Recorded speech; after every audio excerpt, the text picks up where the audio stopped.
Bienvenidas y bienvenidos al podcast Violeta sí, violencia no. En este quinto episodio vamos a hablar sobre una sentencia histórica en el Ecuador que juzga la violencia política basada en género. Como invitadas tenemos a Karina Ponce, quien es economista, especialista en gestión de proyectos, mediadora, presidenta de Mega Mujeres, que es una organización que promueve los derechos de las mujeres, su autonomía, participación política y vida libre de violencias. Fue ex consejera suplente del Consejo de Participación Ciudadana y Control Social y ex dirigente estudiantil.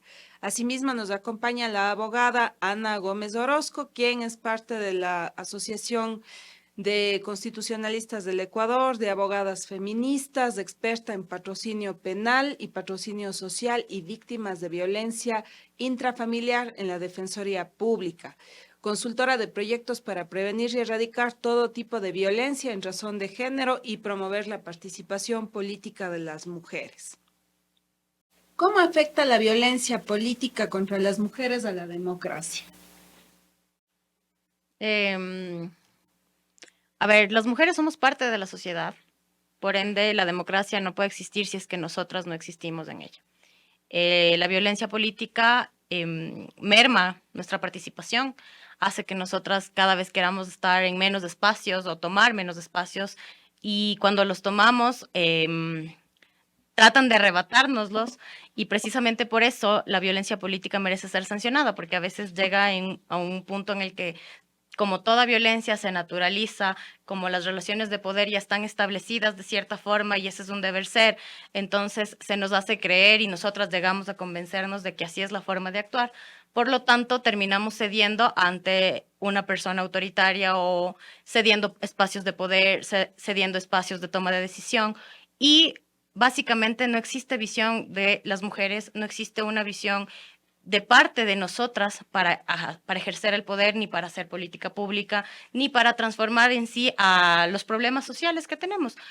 Precisamente por eso es un problema en general de la democracia, no solamente de las mujeres. Bueno, partiendo del hecho que la democracia, el sistema democrático te garantiza un sistema de igualdad, de justicia para que las personas tengan igualdad de libertades, acceso a unas elecciones limpias y transparentes, puedas ejercer tu derecho de opinión. En ese marco, en estas tres corrientes que son claves, entonces si queremos opinar, ¿qué tan voz autorizada somos y para qué temas? ¿O acaso solo nos quieren preguntar de lo doméstico? ¿O también tenemos derecho a hablar de seguridad, de los grandes temas nacionales, de economía, o en esos son donde los consejos municipales, en las alcaldías, en la legislatura dicen y quizás no estamos muy capaces para eso? En el ámbito de elecciones, ¿qué tan apertura hay para ser las candidatas a la concejalía y ser las primeras candidatas, para encabezar las posibilidades de ser candidatas a la alcaldía, ejercer la presidencia de la República, los ministerios que tengan una relación con actividades históricamente masculinizadas? Y finalmente, en esa participación a la hora del ejercicio del poder, eso no es tan igual, no es tan justo. Entonces, si el sistema democrático que tiene esta grande mirada de cómo incorporar a la ciudadanía no nos ve como sujetos de derechos a las mujeres, es obviamente una grave violación de los derechos humanos, pero también a ese sistema que aparentemente todos defendemos, porque tenemos una base constitucional sobre eso, que no está siendo justo y no está siendo real. Bueno, ustedes saben que el reconocer la violencia contra las mujeres en la vida política ha sido resultado de toda una lucha de las mujeres organizadas. Hubo intentos en décadas anteriores de establecer una legislación autónoma específica. No fue posible, luego hubo unas reformas muy tibias del Código de la Democracia, luego una tipificación en la Ley Orgánica Integral para Prevenir y Erradicar la Violencia que no tiene sanción, pero en 2020 ya con las reformas al Código de la Democracia últimas, hay mucha más consistencia en las posibilidades de denunciar, de visibilizar y de sancionar esta violencia. ¿Qué opinan ustedes sobre los avances normativos en cuanto a la violencia política contra las mujeres? Bueno, yo creo que hay que reconocer en realidad todos los avances que acabas de mencionar. Es necesario también establecer que, por ejemplo, el Ecuador se está convirtiendo en uno de los países que está sancionando, que está emitiendo jurisprudencia precisamente para casos futuros. Sin embargo, yo creo que obviamente se hace camino al andar y uno va analizando precisamente qué nos falta, qué no tenemos. Yo creo que todavía estamos empezando. Creo que la idea de, por ejemplo, tener una ley autónoma me parece mucho más factible para que se reformen, por ejemplo, otros cuerpos normativos. El Código de la Democracia, si bien es cierto, establece sanciones electorales con las que estoy de acuerdo, porque a un patriarca político que le dejes sin ejercer sus derechos, sin ser candidato, es algo que le duele en el alma en realidad. Se controla, por ejemplo, de no emitir ciertos comentarios después porque le van a sancionar. Entonces, de cierta forma, vas mejor logrando un cambio de actitud que no lograrías si es que a esa persona le mandas un proceso investigativo en la fiscalía que te dure 2 años y que después le sancionen en 5 años y que eso más pueda inclusive fugarse o cualquier cosa, ¿no? En realidad me parece que está bien ubicado en el Código de Democracia la sanción. Sin embargo, me parece que todavía falta desarrollar en sí el mismo artículo, las causales. Me parece que todavía falta la perspectiva de género dentro de la norma en sí y dentro de los aplicadores. Por ejemplo, si vamos a la forma en la que está constituido el Tribunal Electoral, es un tribunal conformado por 5 jueces. Técnicamente, siempre uno de ellos va a conocer la primera instancia. Y la apelación va a conocer un pleno conformado por ellos mismos, que a fin de cuentas son sus compañeros, que están al mismo nivel, que van a evaluar la sentencia de él, que les puede costar el siguiente caso, que ya no le evalúen porque ya me evaluaste mal esta sentencia, ya no me caíste tan bien, y que también puede generar, por ejemplo, hacia nosotras, que somos las personas que ejercemos la defensa, si yo le caí mal a un juez, jodido mis casos con ese juez, porque a fin de cuentas son los únicos que resuelven. Entonces, me parece que debería ampliarse, por ejemplo, la competencia de tal vez quienes pueden resolver o quienes deben resolver, para que en efecto exista también un acercamiento a las víctimas. El TCE, a fin de cuentas, tiene su jurisdicción, a pesar de que tiene una competencia nacional, la jurisdicción está en Quito, entonces está lejos de las personas que también necesitan acercarse en territorio a la justicia. Los jueces que resuelven. Entonces yo creo que sí se puede hacer avances normativos, incluida la reparación integral.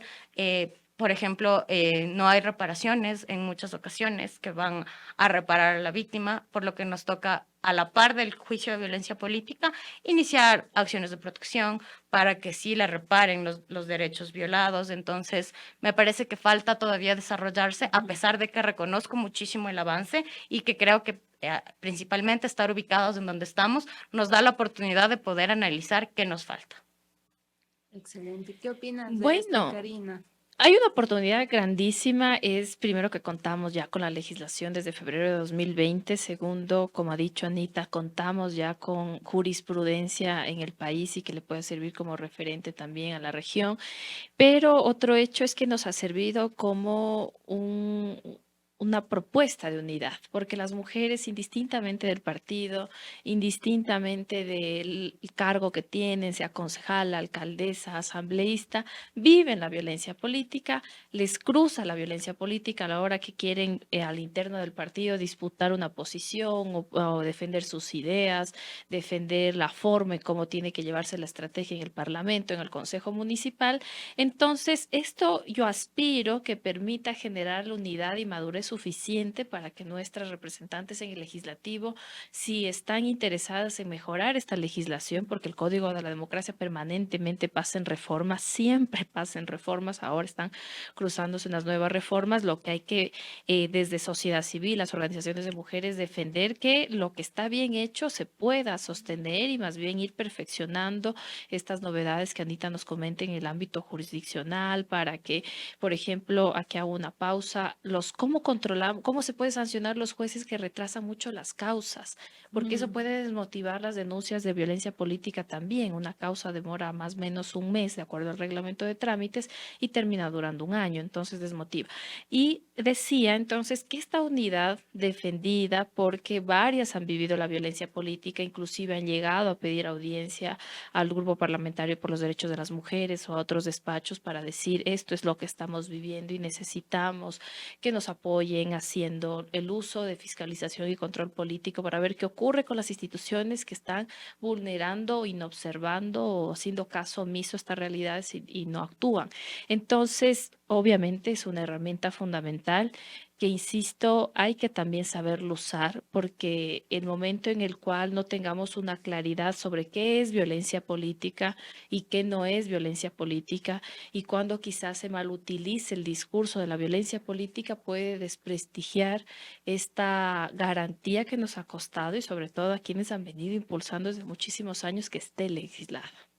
Sí, evidentemente las normas que sancionan la violencia política en contra de las mujeres tienden a castigar aquellas agresiones a quienes participan como candidatas o en cargos de elección popular o en cargos de nominación en la función pública. Las defensoras de derechos humanos también estamos incluidas en esa categoría, lo cual es muy importante y creo que es importante tener la claridad sobre estos conceptos, pero como ustedes han dicho, la propia violencia y las relaciones de poder en las que se desenvuelve la vida de las mujeres en el ámbito político puede generar también dificultades en el momento del acceso a la justicia y también una respuesta no ágil, no efectiva de parte de las autoridades puede también incidir en la impunidad.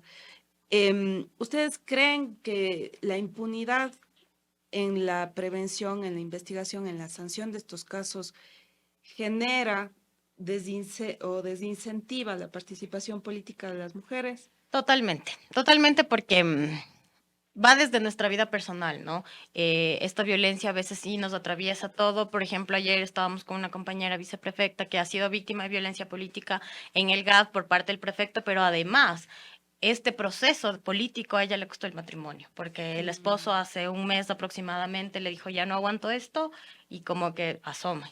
Entonces, lo mismo pasó hace aproximadamente un mes, tuvimos la oportunidad de compartir con otra compañera que estuvo involucrada en la vida política mucho tiempo de su cantón, y también la persona con la que estuvo casada aproximadamente 17 años, ahora le dijo, ¿sabes qué? Ya estoy cansado. O sea, estoy cansado porque tú estás como que siempre en esto y ya no.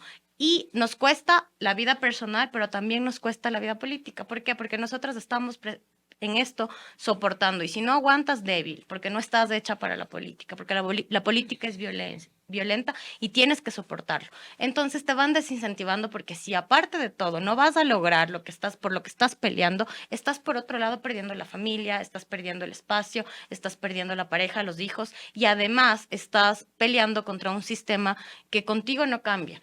Porque la violencia política, lamentablemente, si bien es cierto, las sanciones que tenemos y se publican son contra personas que pertenecen, inclusive pertenecieron a la misma organización política de las víctimas, se da precisamente como en el interior de las familias y te piden guardar silencio en tu organización política y te piden no hacer quedar mal a la organización política cuando son tus compañeros de filas y tus militantes quienes te están ejerciendo violencia política en primera instancia. Entonces, básicamente, si eso sufres en la organización política, es mucho más difícil que se pueda decir existe prevención, porque básicamente las organizaciones políticas lo han tomado como algo no tan importante la prevención en cuestiones de violencia, ¿no? Como que estamos más preocupados de otras cosas, esto no es importante, precisamente seguimos utilizando instrumentos como que las candidatas que estuvieron participando en farándula o en algún evento de belleza vienen a prestar su nombre, su cara para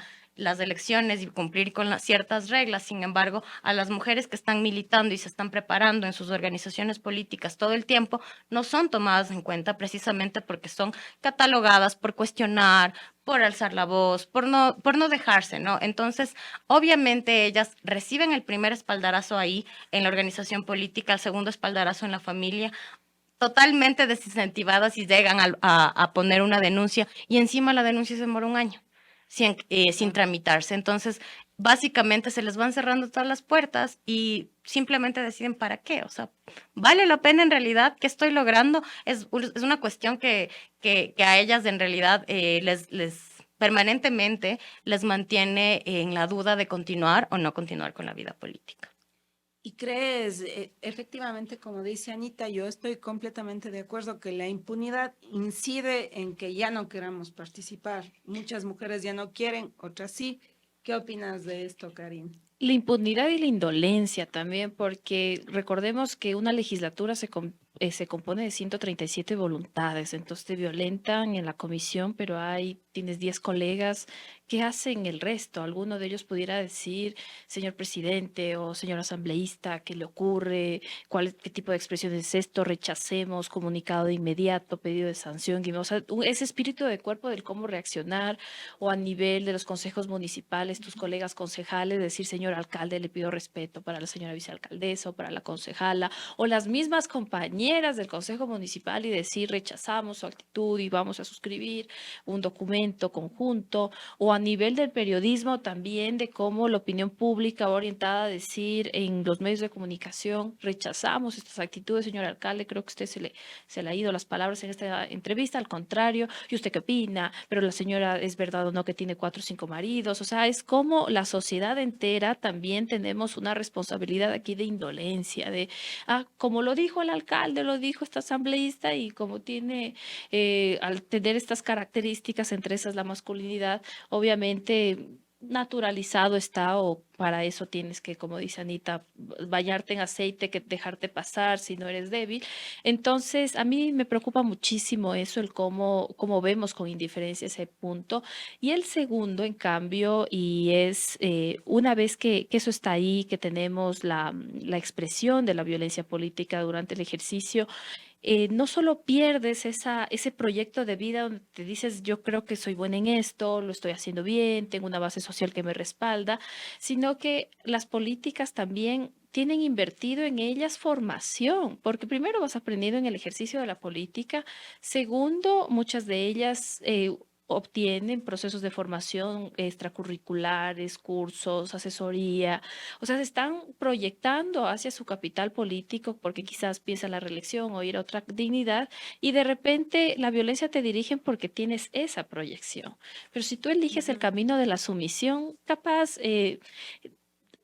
no es Puede tan seguir agresiva, o funcionando. esa agresión tienes que soportarla porque soy el jeque del partido, y si te digo niña bonita y todas estas, o me insinúo Te contigo, toca te reírte. toca reírte. Entonces, la violencia política va dirigida con más fuerza para aquellas que pueden venirme a reemplazar. Sí, efectivamente, los partidos políticos en el Ecuador son instituciones sumamente patriarcales, lo han sido por tradición. Las excepciones son muy escasas, y cuando hubo esta lucha por tener en el COTAD una norma que garantice la elección paritaria de una vicealcaldesa, si quien preside el Consejo Municipal es un alcalde, esa disposición ha sido sistemáticamente irrespetada. Pero en el momento que ya se respeta, donde fuere posible, ha dicho la ley, entonces si tenemos un alcalde, debemos tener una vicealcaldesa. Pero lo que está pasando en las relaciones entre prefectos y viceprefectas, o alcaldes y alcaldesas, es una réplica o de una división sexual del trabajo, asignando a las viceprefectas, vicealcaldesas las labores consideradas feminizadas, o también si estas mujeres quieren posicionarse en su rol y no están sometidas a las líneas de los líderes de los partidos, alcaldes, prefectos, entonces viene la respuesta de la violencia, y esto es un hecho sumamente frecuente, lamentablemente. Y ahí tengo dos preguntas. ¿Por qué tan pocos de estos casos han sido sentenciados en primer lugar? Y qué es lo que opinan de este precedente que creo que es histórico e importante, la sentencia de estos últimos días del Tribunal Contencioso Electoral que destituye al alcalde de Celica, Osvaldo Román, por actos de violencia política contra la vicealcaldesa María Salomé Ludeña. Me parece que es destacable esta sentencia.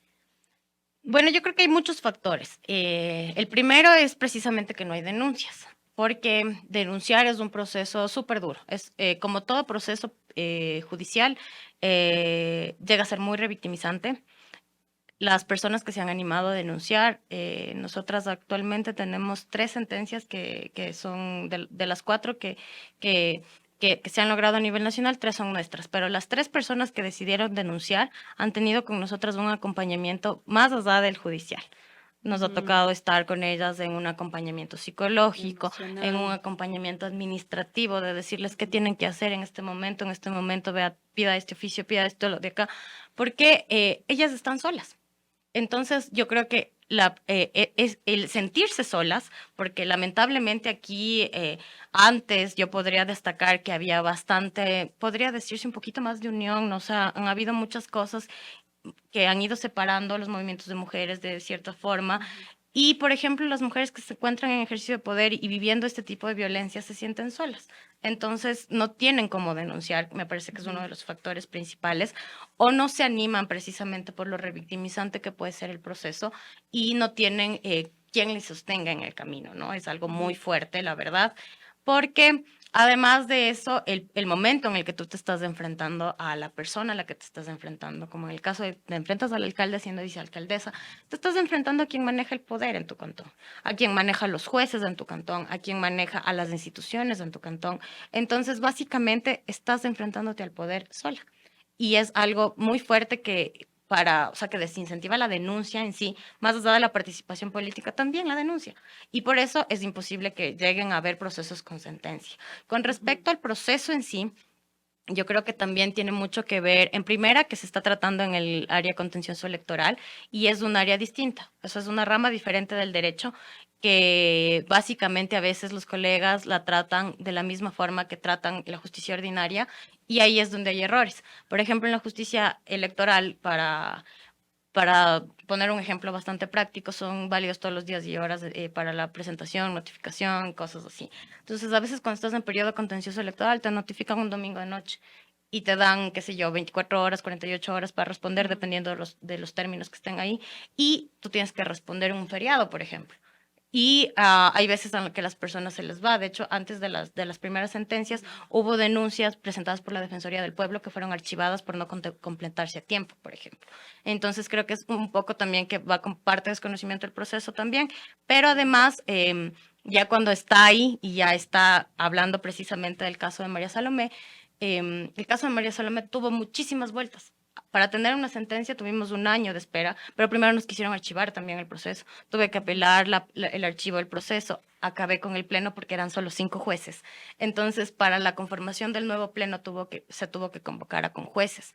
Entonces, es un proceso muy, o sea, titánico. Bastante largo, bastante conflictivo, que viene de un lado, que viene del otro, que se demora un lado, que se demora el otro. Y sobre todo, nosotros ya teníamos la sentencia en primera instancia en el mes de septiembre aproximadamente, y hasta que haya sentencia, estamos a abril, en segunda instancia, a pesar de él conocer, el alcalde conocer el resultado de la sentencia, se daba el lujo de salir en los medios de comunicación diciendo es mentira, o sea, yo gané y básicamente revictimizarle, intimidarle, llegarle a tratar, o sea, a María Salomé como que está loca. Lo peor de todo es que la violencia en muchos otros ámbitos se incrementa. Hay personas que emiten comentarios como que ella estuviera dolida porque por poco y ellos han sido pareja.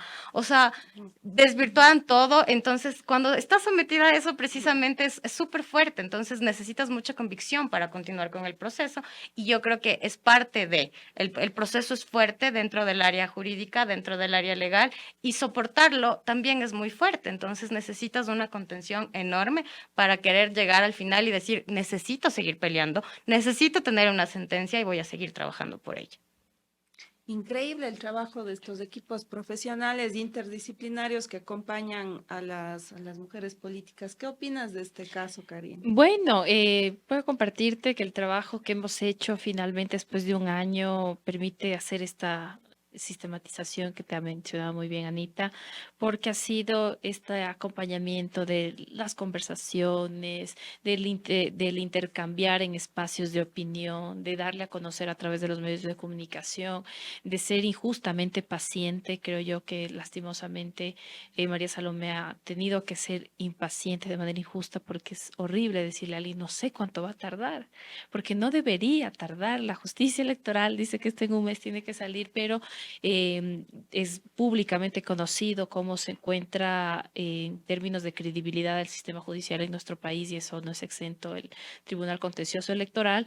Entonces, son factores sobre los cuales te toca batallar y te toca pensar estrategias del cómo, si bien no está avanzando la justicia electoral, pero, por ejemplo, avancemos en estas otras propuestas para ver cómo esta problemática se puede mejorar vía legislación, se puede mejorar con círculos de mujeres, porque cuando generas estos círculos de mujeres donde comienzas a formar en violencia política, cómo se sanciona, hay muchas dicen, ay, a mí también me ha pasado eso, a eso de que me llegan al día de la votación con un padrón alterado y me quitan la candidatura, a mí me pasó, a eso que no me tratan la ordenanza y me insultan y me dicen tengo una escoba barra, a mí me ha pasado. Entonces, de repente te das cuenta que sumado a lo que dice Anita, si bien, ¿cómo vas a querer denunciar si se demoran una causa contigo? Pero ¿cómo vas a querer denunciar si ni siquiera sabes que eso ha sido violencia política y está legislado? Porque te minimizan y dices, es que eres débil. ¿Qué vas a estar denunciando eso? O sea, párate duro, dile vos también. Entonces nos obliga a que las mujeres respondamos con esa forma violenta, masculina, y repitamos y repliquemos el ejercicio del poder violento, grosero, y eso al final del día incide de manera negativa en la calidad de la democracia. Queremos los ciudadanos representantes donde el alcalde con la vicealcaldesa se van de palabras, o queremos dos autoridades que trabajan por la ciudad y que en las divergencias se comprenden y ninguno utiliza elementos grotescos, feos de actuar y ejercer el poder. Entonces, es toda una decadencia de cómo se reproduce si no le detenemos.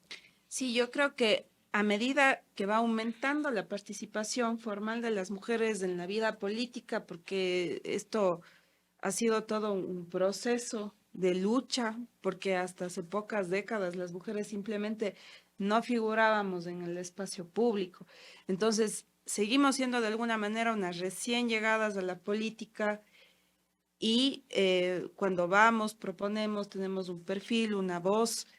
No es inusual que la violencia política sea una forma de devolvernos a donde se supone que pertenecemos, que es el silencio, el espacio privado, la cocina, la casa, ese tipo de cosas se ven. Y ahora con lo que decía Karina, yo fui concejala a los 22 años y creo que sí fui víctima de violencia política también, pero no era consciente en ese momento. Entonces, hablando un poco de esta necesidad de crear una masa crítica entre nosotras mismas como organizaciones de mujeres y feministas, entre las mismas mujeres que están en la vida política, pero no solamente en la política formal de un consejo cantonal, de una asamblea nacional, sino también en consejos estudiantiles, en la política universitaria, en la política barrial. ¿Cómo creen ustedes que podemos ir avanzando para lograr contextos políticos y democráticos libres de violencia hacia las mujeres y agregaría también hacia las personas de las diversidades sexogenéricas o los grupos de atención prioritaria que en general estamos infrarrepresentados en el espacio público y en la política formal?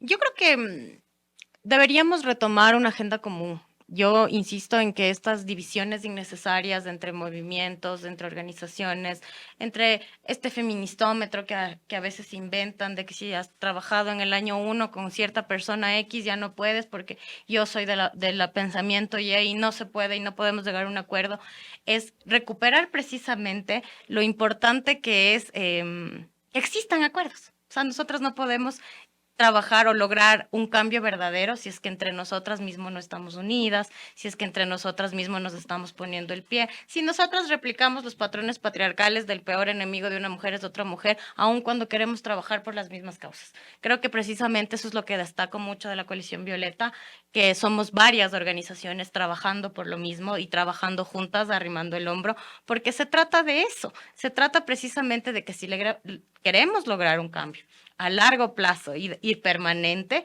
necesitamos trabajar en conjunto, necesitamos trabajar unidas por las mismas causas y resaltar precisamente que este tipo de violencia y que a veces nosotras podemos llegar a ser violentas también, que a veces nosotras hemos pasado por cosas que no logramos darles un nombre y es reconocernos en la otra persona y tratar precisamente de minimizar esta fuerza que tienen las personas que están acostumbradas a la política. Nosotros podemos ver a dos patriarcas insultarse en el Congreso, en la Asamblea, que en la tarde les vemos tomándose un trago y yendo juntos de la mano al prostíbulo, tranquilamente.